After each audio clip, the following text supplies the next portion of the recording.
With so many options, why choose Arizona State University? For me, the only online option was ASU because of the quality. Their faculty was really involved with their students and care about your personal journey. The dedication to my personal development from my professors, that's been extremely valuable to me. Earn your degree from the nation's most innovative university. Online. That's a degree better. Explore more than 300 undergraduate, graduate, and certificate programs at asuonline.asu.edu. En la ilustre villa de Coreses vinieron al mundo los gemelos Ramón y Santiago Álvarez, en tiempos de honda penuria, cuando la provincia aún padecía las funestas secuelas de la guerra de la independencia. La miseria, agravada por cosechas adversas y enfermedades, hacía que la mortalidad fuese elevada, aunque el número de almas en la provincia no menguaba. Se tiene por cierto que la madre de Ramón mantuvo escaso trato con su abuelo, razón por la cual este bien pudo trocar el apellido Prieto por el de Moratón. Su padre, don Vicente Álvarez, varón diligente y trabajador, ejerció varios oficios y tuvo a su cargo la abacería, menester de gran importancia para el abastecimiento del lugar. Y aunque don Ramón no cursó letras en la escuela de la villa, desde hacía años había en Coreses maestro de primeras letras, cuyo salario era sufragado en parte por el concejo y completado con la aportación de las familias de los discípulos. Coreses, localidad natal. Ramón Álvarez, 200 años. El podcast.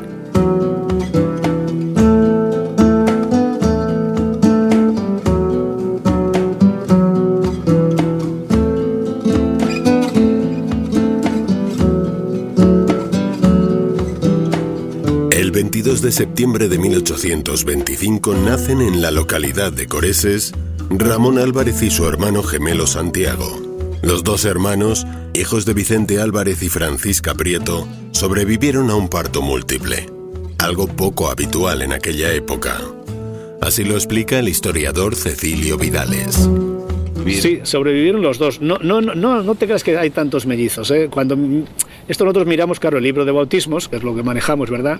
El libro de bautismos que está en el archivo histórico de Cesano, donde el párroco tenía que ir apuntando todos los bautismos y igual que de funciones.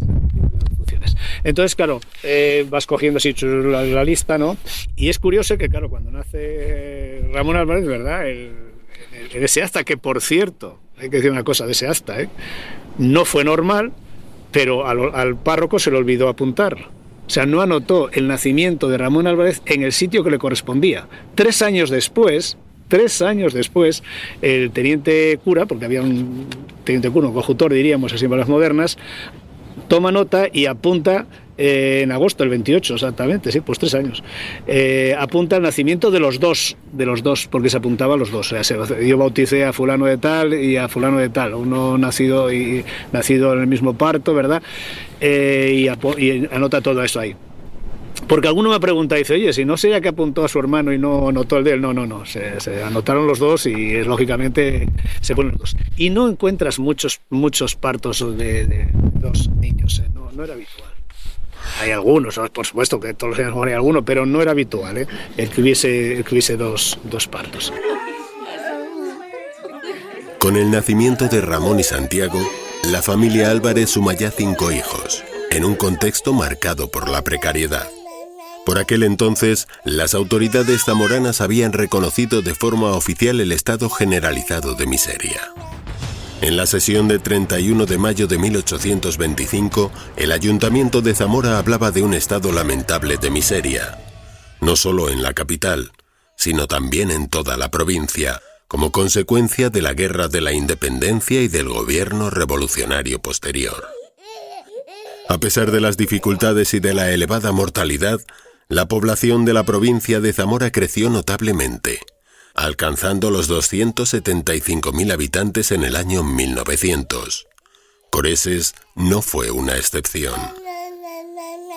El año que nació, en 1826, tenía 795 habitantes, que vivían en unas 200 y pico casas, y es el momento en que habían pasado después de un periodo difícil, porque el inicio del siglo XIX fue fastidiado en casi todos los sitios. Sequías, enfermedades graves, y luego la guerra de independencia, que lógicamente la guerra de independencia rompe la estructura socioeconómica que había en los pueblos. Es muy perjudicial la guerra de independencia. La invasión francesa fue muy perjudicial, por ejemplo, hizo un expolio en la iglesia, en las alhajas de la iglesia se las llevó, las cofradías entran en crisis, pero también pide dinero a los concejos, ¿no? Y entonces el concejo tiene que vender muchas parcelas, tiene que pedir dinero prestado a la propia iglesia, a la parroquia, que tenía pues de los diezmos y primicias, ¿no? Tenía sus granos, y luego el concejo, pasado a mitad de siglo, 1850, pudo por fin devolverle la deuda a la parroquia de Coreses, cuando se hacen las bóvedas, ¿verdad? Y el pórtico de la entrada. Entonces estamos hablando pues, de unas 790 personas, 800, que a lo largo, desde ahí hasta el final del siglo, van a incrementar en 1000 personas. Para hacerse una idea, en aquel momento que nace Ramón, nacían 35 niños al año. 35 niños, o sea que nacían bastantes niños, teniendo en cuenta la población, que estamos hablando de 800 habitantes. Pero también es verdad que morían unos 26 personas al año, de las cuales la mitad eran párvulos. Párvulos lo llamamos en geografía e historia a los menores de 7 años.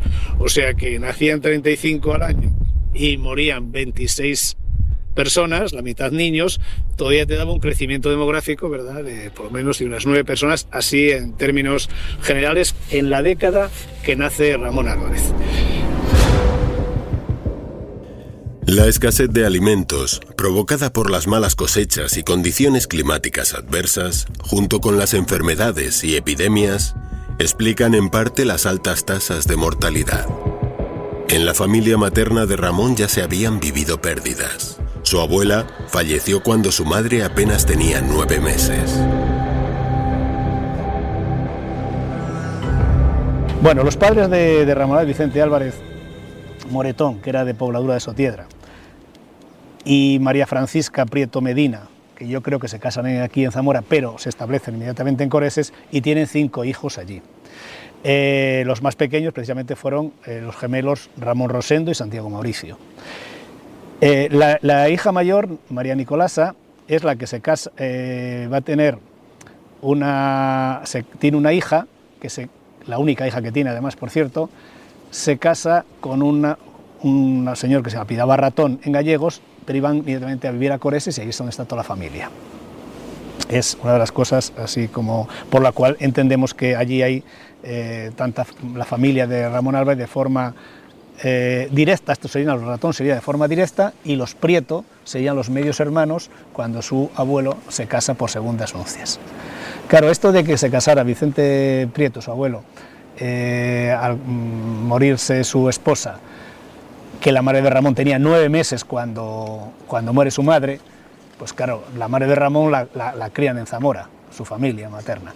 Entonces, Vicente Prieto se casa en segundas nupcias con otra señora de Coreses, que apellidaba Macías, tiene 7 hijos, pues lógicamente se vuelca con esa familia, y a la madre de Ramón, pues lógicamente le quedaría un poco así de lado.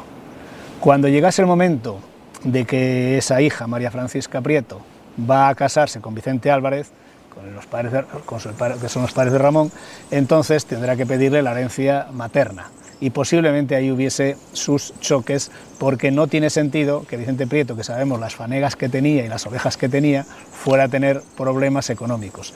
Y los tuvo, la familia de los padres de Ramón tuvo problemas económicos. ¿Cómo se entiende que los padres tengan problemas económicos y su abuelo sea un labrador muy acomodado, de 3 parejas de bueyes, para decirlo así, en Coreses, ¿no? Que por cierto fue alcalde al año siguiente de nacer Ramón, el año 26. El abuelo de Ramón, sí, Vicente fue Prieto, sí, fue alcalde 2 veces, fue en ese momento y fue otro. Y los alcaldes entonces, que se elegían el 1 de enero por un año, y se hacía un refresco, se le daba un refresco a la gente y tal, porque se elegían cada año, se elegía solamente entre la gente más poderosa, porque los demás no tenían tiempo para ir a dedicarse al ayuntamiento, aparte del prestigio social. Entonces sí, sabemos que Vicente Prieto era una persona que tenía suficiente dinero como para no tener problemas sus hijos. Este hecho marcó la historia familiar. Para Cecilio Vidales explica el escaso vínculo que la madre de Ramón mantuvo con su propio padre, así como el rechazo de este al apellido Prieto. Por ello, Ramón acabaría adoptando el apellido de su abuela materna, Moretón. Yo sí estoy convencido de que esa es la razón, ¿eh? Estoy convencido de la razón, y además es que lo lleva tan en la sangre Ramón Álvarez que lo firma, porque lo tenemos en las obras que tiene. Algunas de las, cuando se han hecho ahora las restauraciones, se ven por dentro, y era curioso porque la firmaba enseguida, o sea porque claro, una firma que tengas dentro de una talla es que tiene que estar hecha bastante al principio. Y lo pone en los documentos que firma los contratos, y lo pone en su propio testamento, que cuando muere Ramón, pues tienen que ir al juzgado para demostrar que el difunto era Ramón Álvarez Prieto, aunque le había puesto en el testamento Ramón Álvarez Moretón. Vamos, que le dejó complicada la cosa también a las hijas. Durante los años que la familia Álvarez vivió en Coreses, Vicente, el padre, desempeñó varios oficios. En 1819 se convirtió en adjudicatario de la Abacería, uno de los establecimientos municipales destinados al abastecimiento de la población. También existían otros como la carnicería, la taberna, el degüello o la correduría de vinos. Todos parte del sistema de abastecimiento y comercio local. Vicente Álvarez, el padre de Ramón Álvarez, tiene que vender la casa cuando coge la Abacería. Era una casa además que era curiosa, eran 2.000 reales. 2.000 reales creo que no llegaba a 10 casas que tuvieran ese valor, menos de 10 casas que hubiesen en Coreses con ese valor. Es decir, que la casa que tenía en Vicente Álvarez posiblemente fuera la casa que tenía que dejarle de herencia Vicente Prieto a su hija. Era una casa buena, porque 2.000 reales entonces, ya digo, ahí como está el valor de todas las casas, se ve que de esas épocas. Y pone vendida. Claro, ¿por qué pone vendida? Cogió la Abacería. La Abacería era un ramo de consumo que se sacaba a subasta, que significaba que tenía el monopolio de la venta de una serie de productos. En el caso más así de la Abacería, o sea, el aceite de oliva la Abacería sería una tienda. Era una tienda donde pues, fundamentalmente lo más importante era el aceite de oliva, el bacalao, ese tipo de ultramarinos que se decía, acordándose de América, ¿no? Existía ese ramo, existían otros. Y entonces esta familia, este hombre, Vicente Álvarez, y su esposa pagan una cantidad excesivamente alta. Yo tengo la relación de todo lo que se va pagando cada año y dices, pero bueno, ¿y a qué viene pagar tal cantidad? Claro, pero para pagar esa cantidad había que avalarlo. O sea, él se iba a la subasta y decía, para mí, por 1.000 y pico reales para mí. Pero tenía que haber además otra persona que le avalara a él. Y en este caso, si él tiene que vender la casa, ¿qué quiere decir? Pues que la Abacería le fue mal y que su suegro no vino a rescatarlo. No, su suegro no, perdón, su abuelo, ¿no? Su suegro claro. No vino a rescatarlo, que podía haber dicho, pues hombre, yo pongo aquí dinero y la casa se queda, ¿no? O yo avalo Bueno, pues eso no ocurrió. O sea, esa teoría de que la familia de Ramón se vino a Zamora... Porque hay que buscarse la vida. Tenía que buscarse la vida. Era un poco no porque fuera una familia pobre, sino por las circunstancias que tenía con su suegro. Claro, allí no tenía nada que hacer. En la agricultura, ¿qué podía hacer? Tenía una viña. Con la viña solo él no vivía. Entonces, pues se viene a Zamora, al fin y al cabo, también Francisca Prieto, o sea, la madre de Ramón, se había criado en Zamora también, y aquí había otras posibilidades. No tenía un trabajo, no tuvo un trabajo, digamos, fijo Vicente Álvarez, porque hizo de todo, ¿no? Hizo de artesano en varias profesiones que, bueno, pues como entonces era lo bastante normal. Pero bueno, por lo menos tenías la posibilidad de que pudiese vivir, ¿no?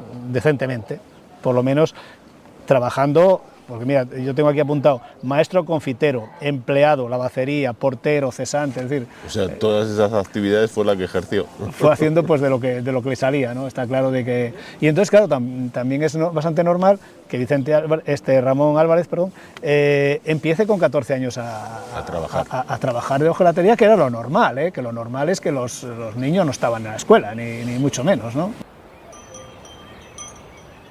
La actividad económica de Coreses se centraba principalmente en la agricultura y la ganadería. No obstante, también era necesaria la labor de artesanos, cuyo trabajo daba respuesta a las necesidades de los vecinos de la localidad. Coreses tenía, sí, bastantes agricultores, muchos jornaleros agrícolas y de ganadero, pero también tenía bastantes profesiones. La nómina de profesiones es curiosa porque, claro, era un poco un centro comarcal, aunque no sea exactamente, no tenía la categoría de comarcal porque estaba Zamora muy cerca y Toro también, pero es que allí tenías carpinteros, tenías zapateros, sastres, albañiles, y luego después ya se va todavía disfrazando mucho más la cosa, ¿verdad? Pues hay hasta gente que para hacer botas, ¿no? Boteros, por los pellejos de vino. Luego también, claro, estaba el fiel de fechos, una especie de secretario, notario secretario, entonces el que se llamaba así. Hubo maestro de primeras letras, que en pocos pueblos lo había. Quiere decir que había bastantes profesiones, zapateros, evidentemente también. ¿Existe la posibilidad de que antes de los 5 años Ramón Álvarez acudiera a la escuela en Coreses? No. No, primero por una razón lógica, a la escuela se empezaba a los 6 años. Los 6 años y a partir de que la ley de Moyano de 1857 dice que es obligatorio de 6 a 12 años la educación. Aunque Ramón no asistió a la escuela en Coreses, el municipio contaba con maestro desde mediados del siglo XVIII. Según las investigaciones de Cecilio Vidales, en 1824 el concejo le pagaba un salario de 600 reales, complementado por las familias de los escolares. En Coreses había escuela, era uno de los pueblos privilegiados. La primera escuela que tuvo fue el marqués de Villagodio, el primer marqués de Villagodio que dio 2 espacios, uno para escuela y otra para mesón, porque siempre tuvo casa mesón, porque el mesón era muy necesario debido al tránsito de la gente que iba y venía y te va a un sitio donde dormir, donde dejar el ganado y dormir, ¿no? Entonces, en el 1812 ya tenemos escuela fija. Antes también la había, porque en el catastro de Ensenada aparece maestro de primeras letras. O sea que a mitad del siglo XVIII tenemos constancia de que había maestro de primeras letras y sabemos lo que ganaba. Luego después, a raíz de esa ley de Moyano, se hace en el 1868, se hace escuela y ayuntamiento en el mismo sitio.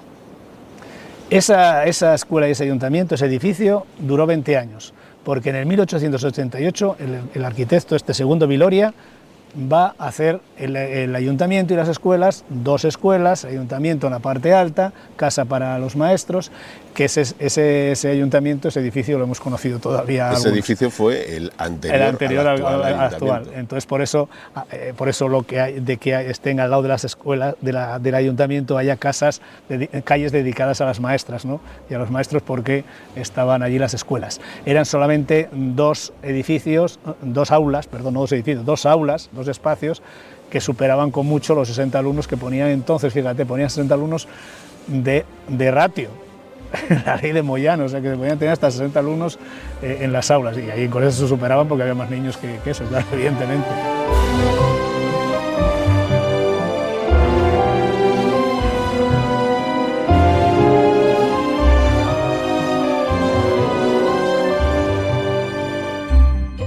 Ramón Álvarez dejó Coreses siendo apenas un niño, y probablemente sin haber pisado la escuela. Sin embargo, años más tarde, demostró su compromiso con la formación al concluir, con 44 años, los estudios de bachiller.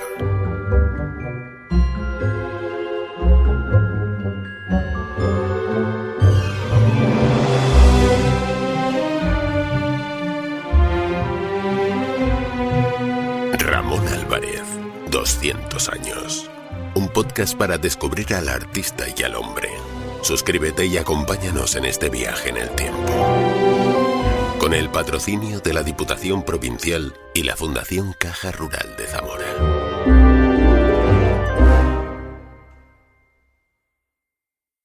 With so many options, why choose Arizona State University? For me, the only online option was ASU because of the quality. Their faculty was really involved with their students and care about your personal journey. The dedication to my personal development from my professors, that's been extremely valuable to me. Earn your degree from the nation's most innovative university. Online. That's a degree better. Explore more than 300 undergraduate, graduate, and certificate programs at asuonline.asu.edu.